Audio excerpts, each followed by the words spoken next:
கோடை பண்பலை 100.5 இப்பொழுது நாம் கேட்டு ருசிக்க வந்திருக்கேன். இப்போ அதுக்கு தேவையான இன்க்ரீடியன்ஸ் நான் ஃபஸ்ட்டு சொல்லிடுறேன். மைதா ஒரு 110 கிராம் எடுத்து வச்சுக்கோங்க. அதுக்கு ஈக்குவலாக சுகரையும் ஒரு 110 கிராம் எடுத்து வச்சுக்கோங்க. ரீஃபண்ட் ஆயில், அதை வந்து சன்ஃப்ளவர் ஆயில்னு சொல்லுவாங்க, அது ஒரு 90 ml எடுத்து வச்சுக்கோங்க. முட்டை 1 எடுத்து வச்சுக்கோங்க.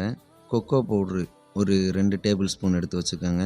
பாதாம் முந்திரி அது வந்து வீட்டிலே கிடைக்கும், வீட்டிலே நீங்கள் வாங்கி வச்சுருப்பீங்க, அதை ஒரு ஃபைன் சாப் பண்ணி ஒரு 2 டேபிள் ஸ்பூன் எடுத்து வச்சுக்கோங்க.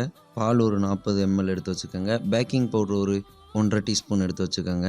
முதல்ல நம்ம வந்து இப்போ நான் செய்முறையை சொல்ல போகிறேன். முதல்ல நம்ம வந்து எண்ணெயையும் சுகரையும் ஆட் பண்ணி அந்த சுகர் கரையிற வரை நல்லா பீட் பண்ணி வச்சுக்கிறணும்.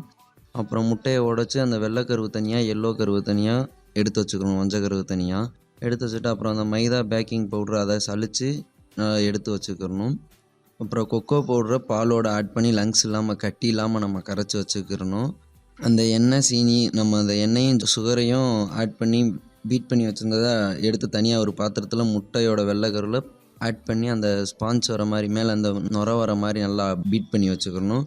அப்புறம் அந்த எண்ணெயும் சுகரும் நம்ம ஆட் பண்ணி வச்சுருந்ததோட மைதாவை, அந்த எடுத்து வச்சுருந்த ஒரு 110 கிராம் மைதாவை நம்ம அது கூட சேர்த்து நல்லா கிண்டி வச்சுக்கிறணும்.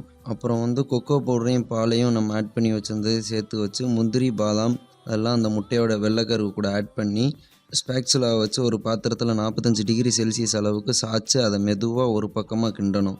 இதுக்கு பேர் வந்து பேக்கிங்கில் மோல்டிங் மெத்தட்னு சொல்லுவாங்க. இப்போ லோ கொலஸ்ட்ரால் சாக்லேட் கேக்கோட பேட்டர் ரெடி. அதை ஒரு 150 டிகிரி 150 டிகிரி செல்சியஸில் 45 நிமிஷம் ஓவனில் வச்சு பேக் பண்ணோம்னா low cholesterol chocolate cake ready. Oven இல்லாதவங்க வந்து என்ன பண்ணுறாங்கன்னா, ஒரு இட்லி குக்கர் எடுத்துக்கோங்க. அந்த இட்லி குக்கரில் வந்து கொஞ்சம் போல் கல் உப்பை வச்சு அந்த நீங்கள் ரெடி பண்ண பேட்டரை அதுக்குள்ளே வச்சு ஒரு 40லேருந்து ஒரு 45 நிமிஷம் மேலே க்ளோஸ் பண்ணி வச்சிங்கன்னா அந்த low cholesterol chocolate cake ready. நன்றி, வணக்கம். நான் உங்களுக்கு அடுத்த ரெசிபியோடு வந்து நான் உங்களை சந்திக்கிறேன்.